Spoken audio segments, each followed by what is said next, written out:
So there is so much to say today. I don't think that we can come into a moment of worship these days without naming some of the realities around us. A week ago, maybe a week and a half ago, Reverend Cheryl and I were talking at the dining room table, and she said to me, "Do you think that the U.S. is really going to go into Iran?" And I said, no. I just couldn't imagine it. I couldn't imagine with all of the potential ramifications. Now, I do not believe that the present leadership or the leadership that is now in ruins in Iran was a good thing. I don't believe that at all. But there are rules. There are rules of law that I think, even in the face of evil, we need to rise above things. And anyway, so when yesterday or the day before, I can't even remember, it happened so quickly, I heard that missiles had gone into Iran and there was no actual end to the peace process. Like the conversations that were going on, there was no actual end to it.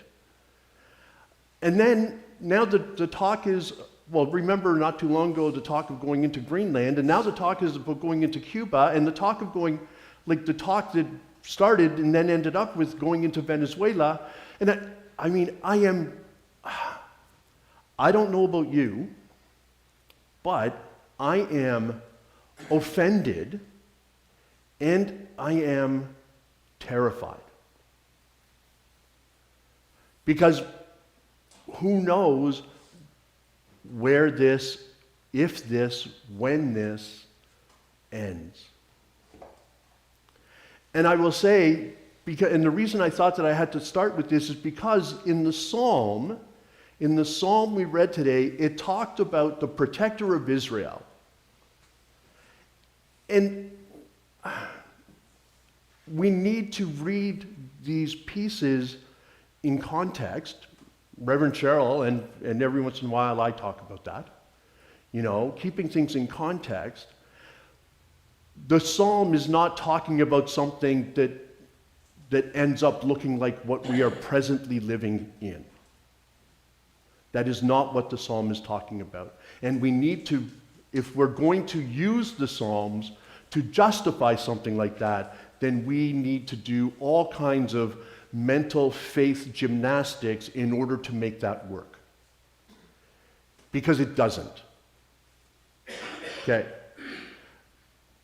I did not want, because there are innocent people always caught in the crossfire on all sides of those missiles, bombs, and things that are happening.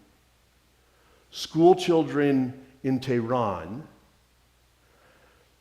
hotel workers in Dubai, people walking the streets in Jerusalem have died or have been injured. And there is no justification. I'm not an all-out pacifist. I'm pretty close, but I'm not an all-out pacifist. But these things cannot be tolerated. And we cannot let them happen without speaking to them and living we need to recommit ourselves to being people of peace in our own environments. Peace happens one person at a time. Peace happens one person at a time. And so today, I encourage you, I implore you to be peace in your own environments. to be peace in all of your interactions. And I know that sometimes that's really difficult. And when it's really difficult, that's when it's most important. I will leave it there. Now to the sermon.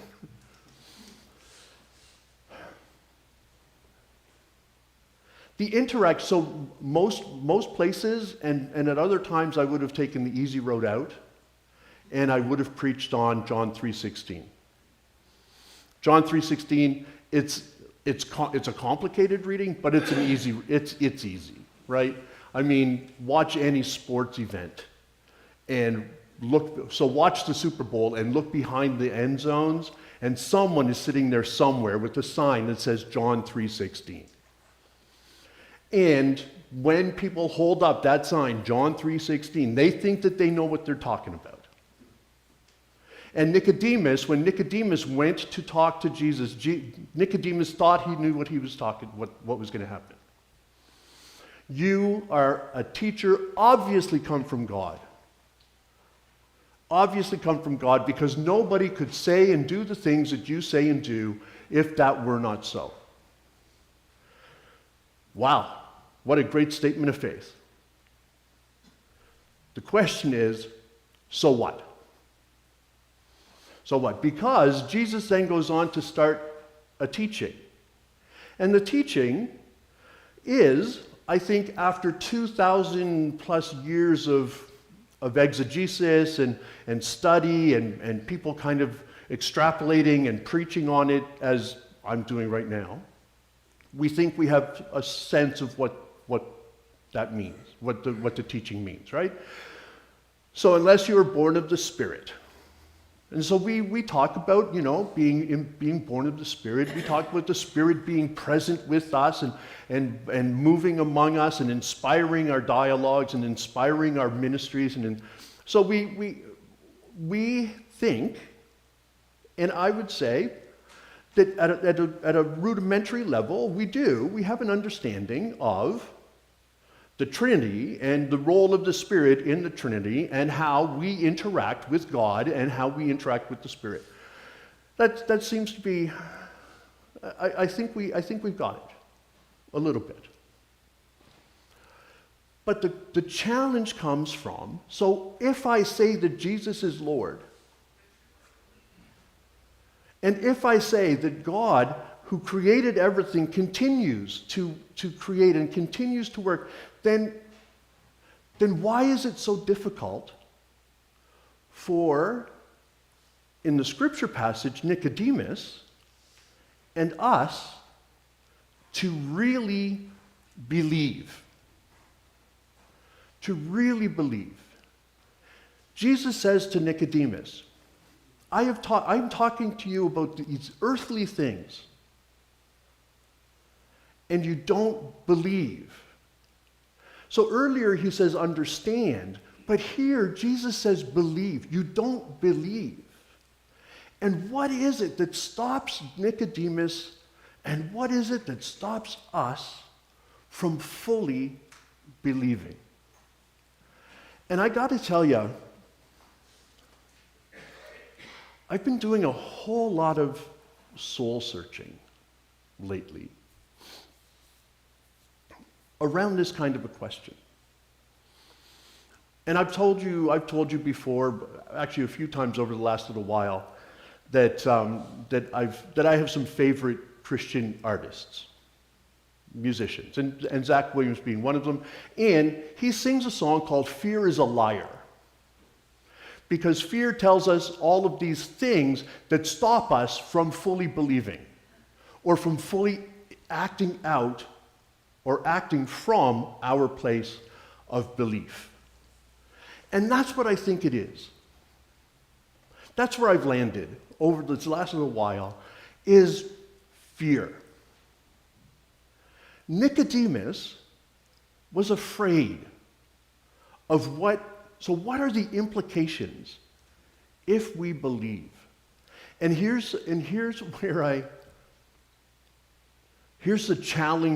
really challenging part of this sermon for me. So I had a prof who once said, we all, ministers, preachers, preach the sermons that they most need to hear. Preachers preach the sermons that they most need to hear. And I will tell you that this sermon is the sermon that today I most need to hear. Because I'm afraid that if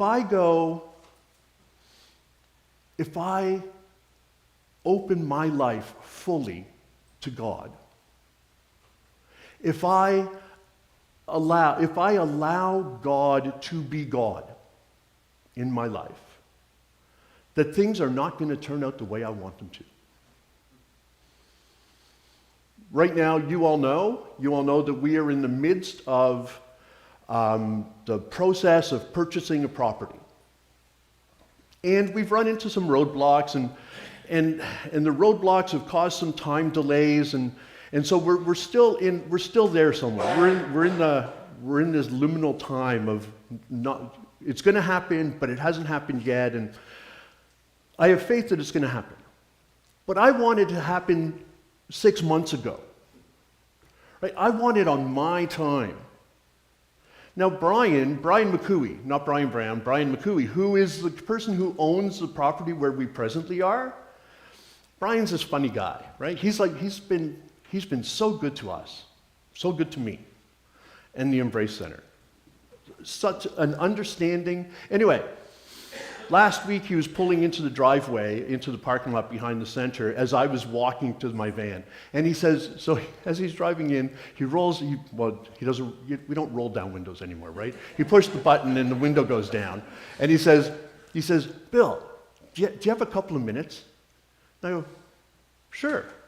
He says, well, listen, why don't you get in the car, because that way it was raining, and he said, get in the car. So I said, okay. I drop off my bags into the van, I get in the car, and he says, so any word?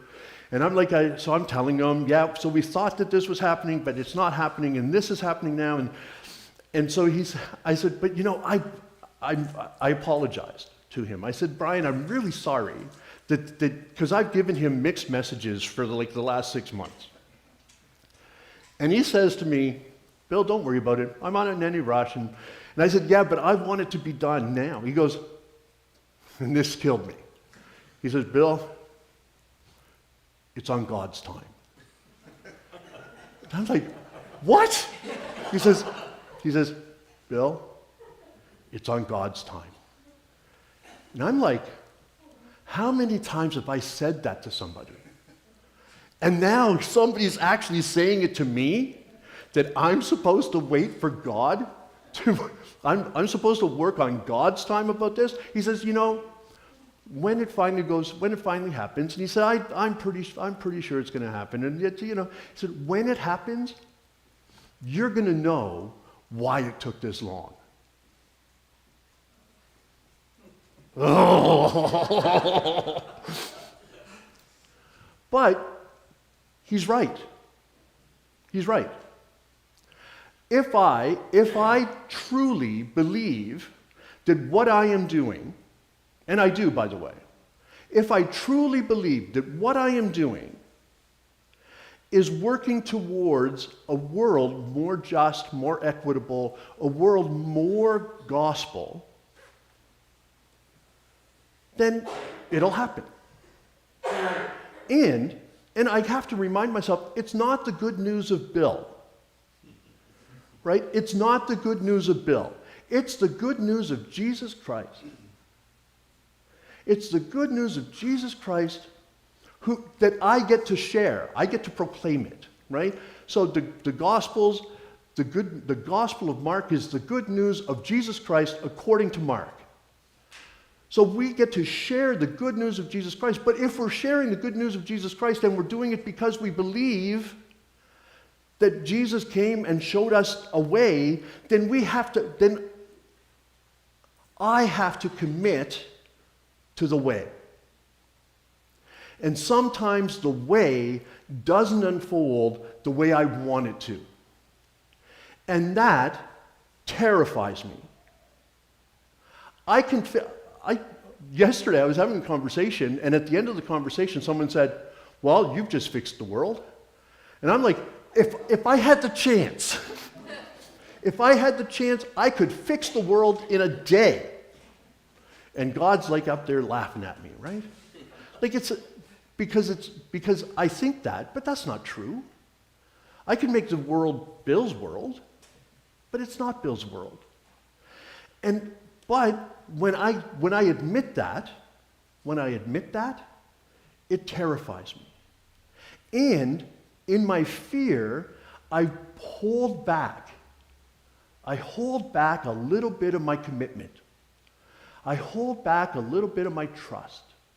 I hold back a little bit of my faith. I try and move this little piece over here because... Now this is not to say that we do not have a role. Like I said, before you leave here, be peace. I don't mean be peaceful, I mean let peace be you in any situation. Just be peace. That's our role. Our role is to be members, parts of the body of Christ, taking the good news forward. And here's where I want to finish. And I said I wasn't going to preach on John 3:16. Now I'm going to talk about John 3:16. Because here's what John 3:16 says. For God so loved the world, not the United States of America, not Canada, not North America, not even the continents.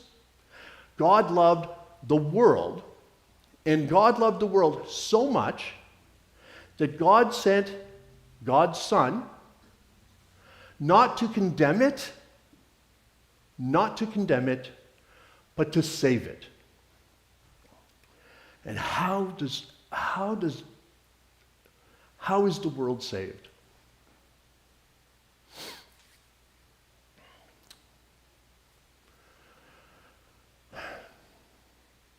We rise above.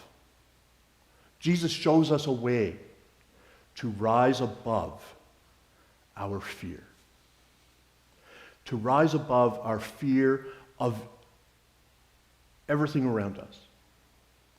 To a point that we love the world as much as Jesus does.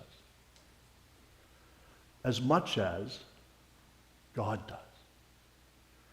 We love the world to that extent.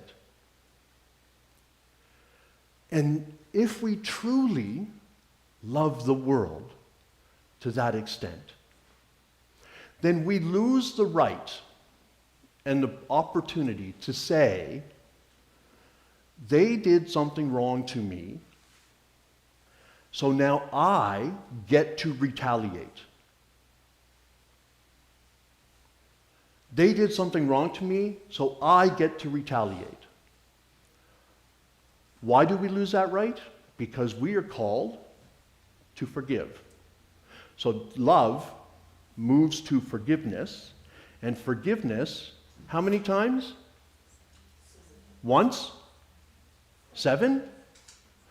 7 times 70? Is that, and really, do we really think that Jesus meant 490? No. So forgiveness. And, so here's where I'm going to end. If we believe that Jesus actually said that, if we believe that Jesus said to us who are human, that what we are called to do is forgive someone 7 times, 70 times. We are supposed to forgive without limit. Then how can we believe that God, who is so much greater than us, so much better than us, so much more than us, would not forgive anybody 7 times 70 times 70 times 70 times 70 times? Jesus came not to condemn the world, but to save it. And Jesus came to save the world by showing us that we have the capacity to forgive each other so that we never enter into a situation like we are presently witnessing on CNN, CNBC, CBC, CTV. We have the capacity to not have to get to a point where world leaders have to defend an action that is undefendable. Because Jesus came not to condemn the world, but to save the world.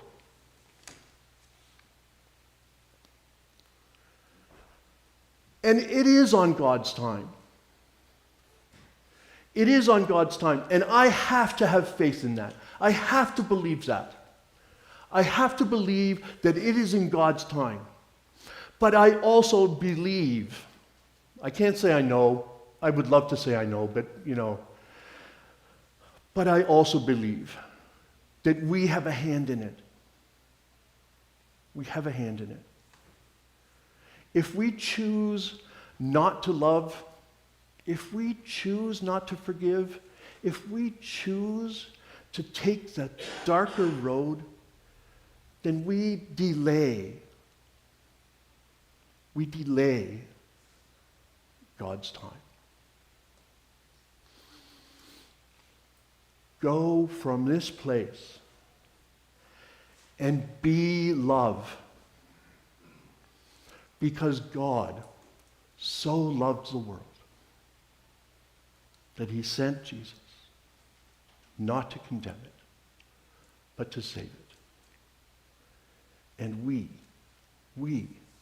are recipients of that salvation. And we can be purveyors. We can share it. And God knows that with that, we can change the world on God's time. Thanks be.